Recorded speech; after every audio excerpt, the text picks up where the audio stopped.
thumbs up in the sun. Okay, babe, what's in the box? We got a DP28 kit in here. How long? Russian. Matching numbers. I've been looking for the right kit for over a decade. How long did it take for this to get here? We bought it on the 14th of September. Today is the 10th of October, so almost a month. This is a Russian matching numbers kit that we are going to build into a working, legal, semi-auto, and critically this kit has a live barrel, which is almost impossible to find. Most of the barrels get destroyed when they're imported. So we're gonna open it up and document the rebirth of this DP28. Like I said, today's October 10th. I've been looking for a kit for a decade, so the project started, 10 years ago, more than 10 years ago, at least conceptually.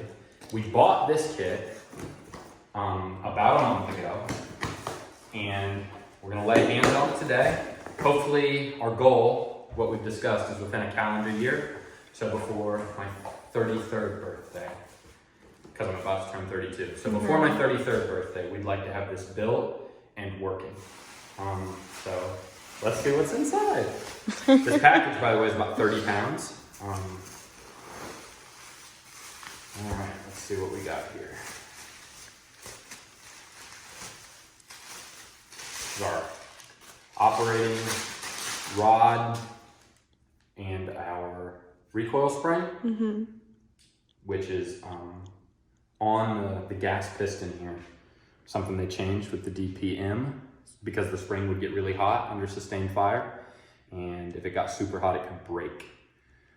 But really good condition. Thankfully this isn't all Cosmoland like a lot of the stuff we've been getting, but 425, you see the marking on the handle.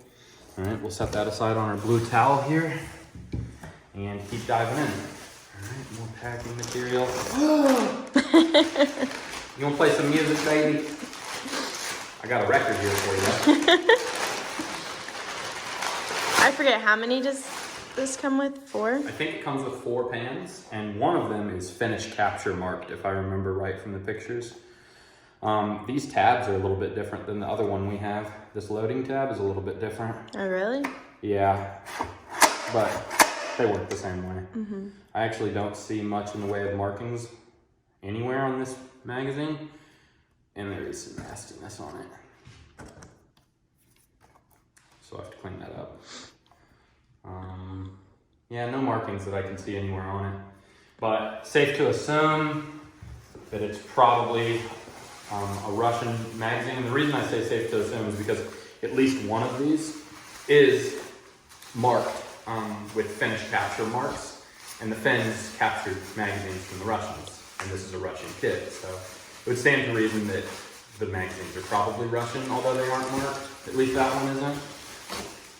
Here's our bipod, I think. Yep, here's our bipod. Just snaps on top of the shroud there. But looks to be in good condition. Let's see if it has a serial number on it. That'd be cool if it was matching, because I know a lot of these got lost in the field. I don't see a number on it. Maybe they didn't serialize these parts though. Yeah, I don't see a number.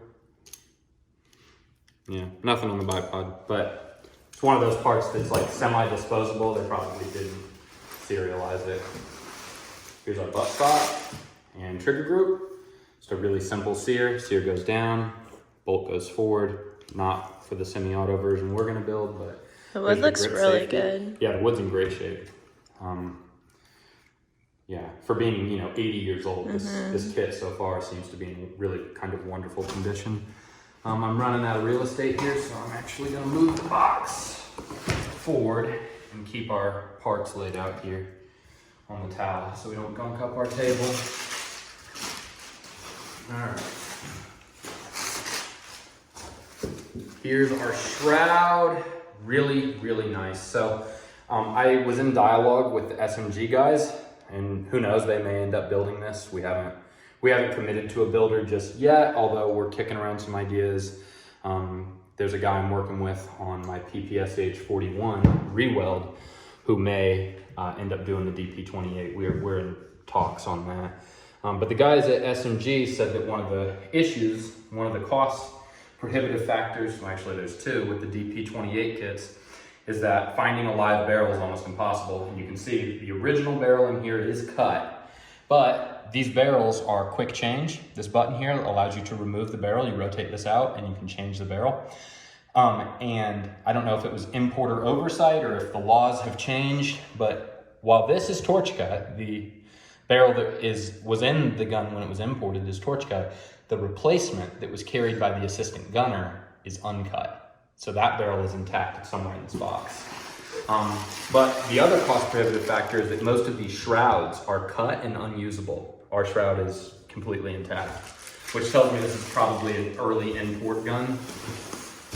And speaking of, this is the really, really critical component. Super hard to find. It's one of the factors that makes these builds rarer and rarer these days, is that there are no barrels left. It's really hard to find barrels for these because they all got cut on import, and it's obscure enough that there aren't like a ton of people making, it's not like an AR-15 where you have a ton of people making new manufacturer barrels.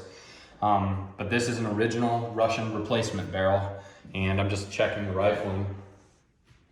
I don't know if the camera will be able to pick that up, but see if you can get in there. I'll hold my light to the... Yeah, that might help. Are you able to see the lands and the grooves? Wait, take the light out actually. Well, don't move, let me get in. There you go, that's good, yeah. So, really sharp lands and grooves. The barrel's not shot out or anything. Actually, yeah, it's a little bit frosty, but it's 80 years old. What do you expect? The rifling is still really sharp. I think we'll get a lot of use out of this barrel yet. All right, let's see what else I got in here. Here's something. I think these are just small parts, but they warrant taking a look at for sure. So here, this is, I guess, like part of the receiver that was cut. That's what it looks like. One of the parts of the receiver. I'm not exactly sure where.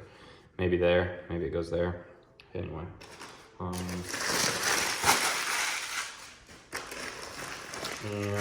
I assume this is the matching piece. Yeah, it's a matching cut receiver piece. I assume it would go right there. When it gets re-welded, hopefully sometime in the next year.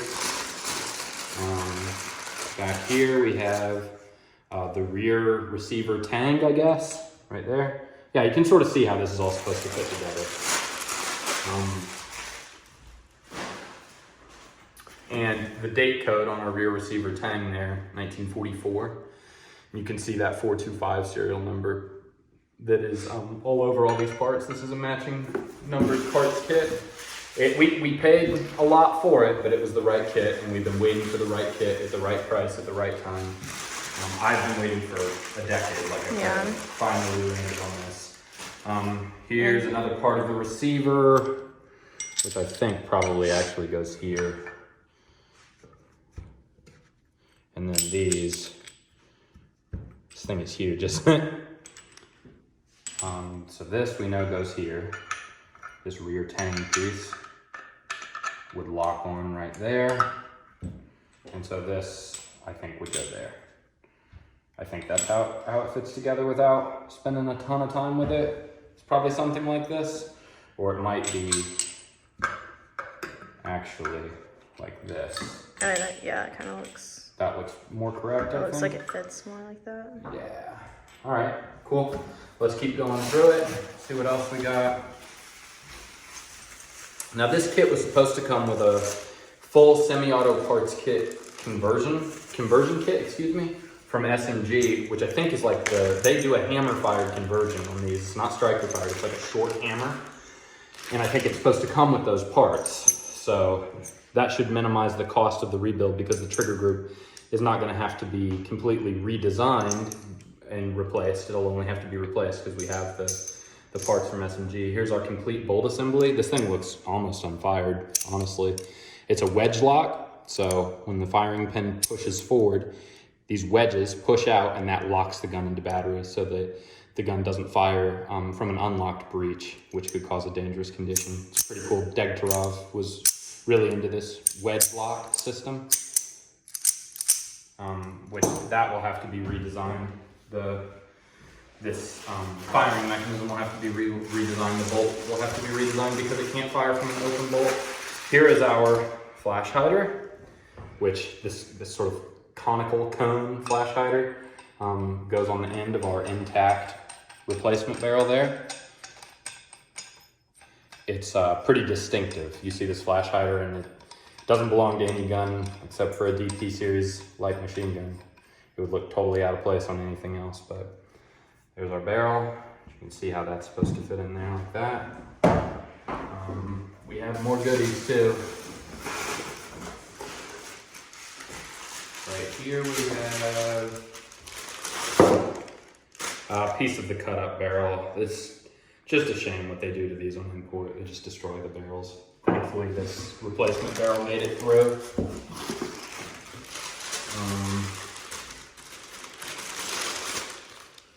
These are, I assume, semi-auto conversion parts. I'm actually not gonna take them out of the bag right now. I don't have a ton of time. I need to get back to work. But I think that's what these have to be. I think these have to be semi-auto conversion parts because it was supposed to come with a full semi-auto conversion kit. And you can see this little sub bag inside of there is marked bolt. This is a full Degterel bolt assembly for the machine gun. So this must be for the semi-auto conversion, which those are good parts to have for sure. I'm not gonna open those right now though, just because I'm pressed for time. I don't have time to look through them the way that I need to. Maybe in a later video, we'll splice this all together and show like the full restoration. Here we have, I think, a Chinese magazine canvas bag. We actually have the transit can, which I'll show you guys, if not now, at some point I'll show you, but I have an original. It's right over there. Yeah, it's right over there. I have an original Russian transit can, which was kind of hard to find and kind of expensive. You see like the Chinese, I assume that's Chinese lettering there. The mags I don't think are Chinese. One of them is Finnish capture marked. So this one has like some crudely etched numbers on it. Up top, oh no, this is definitely Russian. But you see the SA capture mark on it? Pretty cool. But yeah, I believe that's Russian. That's the Russian alphabet on that magazine. Pretty cool. This one, same thing, but no SA. So this one wasn't captured, but we still have that Russian text up top. Pretty neat. And one more. Ooh, this one's also Finnish capture marked. That stamp is a lot crisper too. Mm-hmm. Very cool. Did you know two of them were? I didn't. I knew one of them was. Yeah. And then we have this canvas bag, which Chinese, not Russian like the rest of the kit, but pretty cool. This is the start of something really cool. Before the year is out, the goal is within a calendar year to have this re-welded and working.